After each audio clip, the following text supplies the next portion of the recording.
Now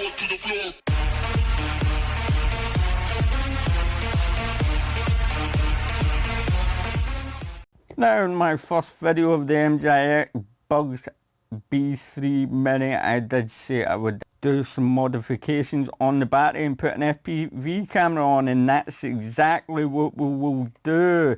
Now if you take the canopy off here, you can see, like I showed you before, you've got your positive here and your negative here. These two you can bridge because it's the exact same here and here, but I don't know what the middle one is, whether I bridge these two or not. I think I just might do that. And also, if you take the battery out and look in the underside, you can see it's plastic. Now with it being plastic, if I'm going to put the soldering iron on here, it just might melt that plastic underneath. I might have to take the whole board off. I'll let you know when I get to that. Now, as you very well know, I have not done a mod video in a very long time, but fortunately enough, I looked in my mod box and my little box of goodies that I have, and I have just about everything that I need to mod this little quadcopter. I was quite surprised. I'm like, oh, I've got to solder a lot of things here, but I don't. I've got an XT30 connector plug here all ready to go, soldered up, great. All I need to do is snip the wires, make them shorter, and solder them to the board here.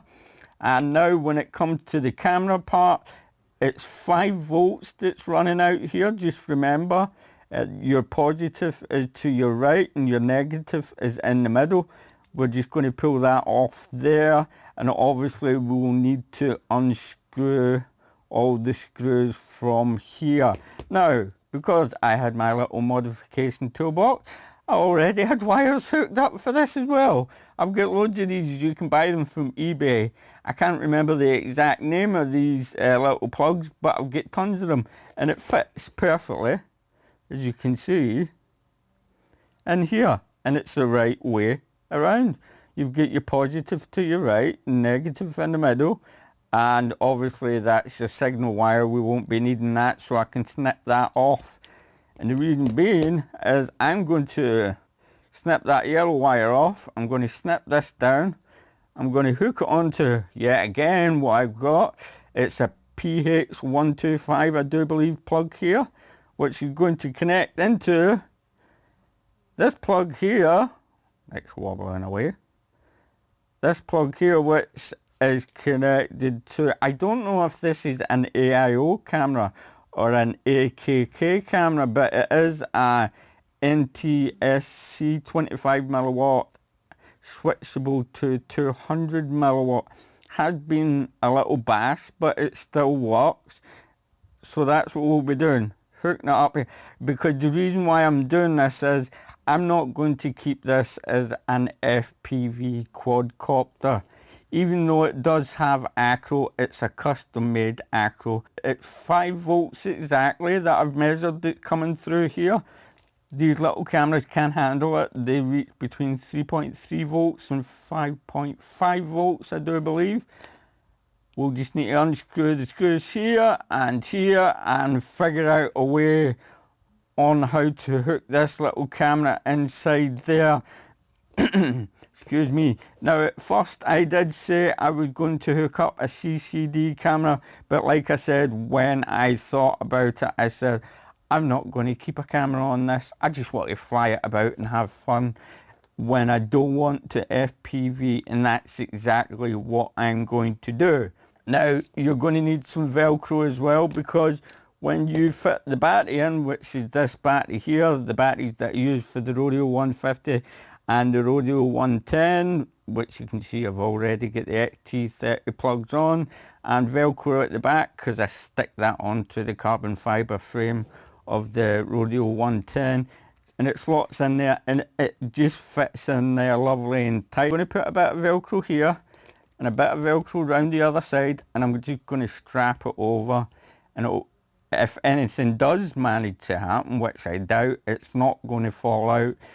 And also to hold those cables into place so they're not waggling about all over the place. So that's what I'm going to do there. And Last but not least, use flux. Definitely use flux in the board. You can see it's been covered in some kind of protective coating there.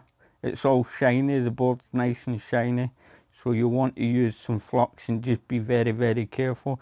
Right, I'm going to get these mods done. Once they're done, I'll come back and let you know how I've did it. Okay, now you can see that I've connected my XT30 connector up to the board. I did bridge the connectors here and I used flux, so just be very, very careful.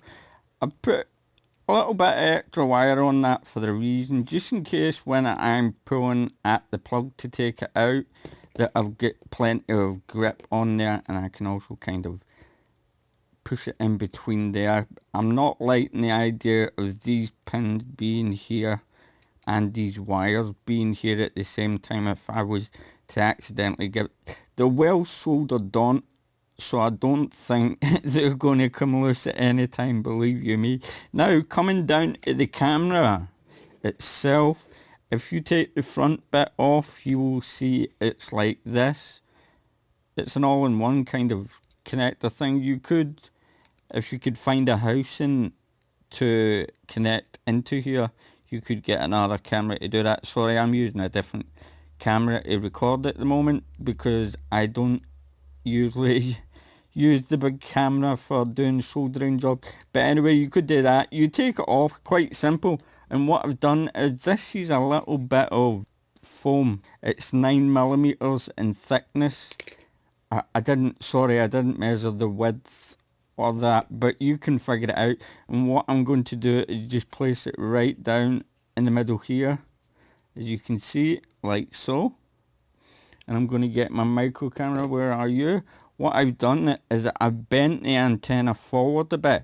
It doesn't really matter what way, if the antenna's bent a little bit forward, believe it or not, because we're going to be flying at an angle anyway. And I've noticed even if you do kind of bend them a little, it doesn't do much to them at all. And what I'm going to do is just fit that and push it down in there like so. And I'm going to put a bit of shoe goo at the bottom. So if you can see, we've got a little, I don't know, we've probably got about 20 degree on that. That should be enough. And the cover will fit. We're at an angle like this, I should be able to see straight ahead of me. The only thing that's annoying me is because the antenna's inside, it might touch something. So I might put a little bit of black tape just around some of the components there to make sure that's fine. But that's basically all I'm going to do now. That's it. It's complete. We have the Rodeo 150 props on that we're going to test out in the flight, whether we do it using the FPV camera or not. And you can see it's sitting here quite nicely. And once you put the canopy on, it secures it even more.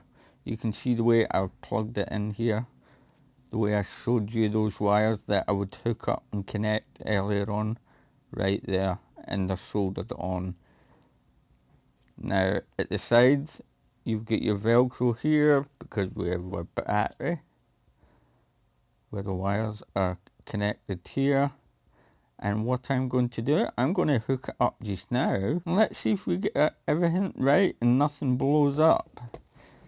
Now you'll see why I kept the extra bit of length on the cable, because you won't be able to plug the battery in then push it in. You'll need to push the battery in first, then plug the battery in, so it might be a little bit of a pain.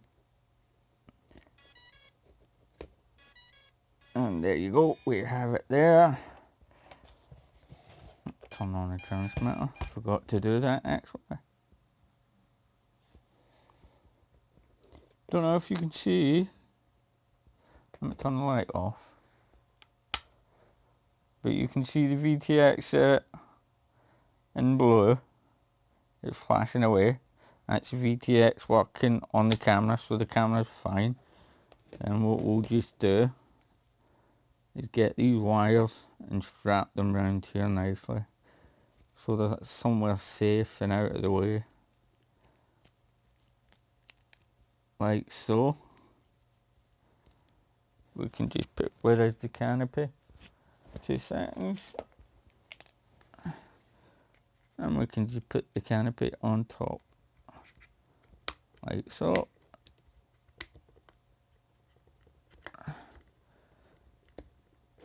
And we are ready to fly. And there's the angle of the camera, as you can see. It's quite, I don't know, that prop's in the way. It's at a good angle. And that's us done. That's as easy as that. Now we just need to take it out for a flight and see how it goes. Enjoy the flight footage.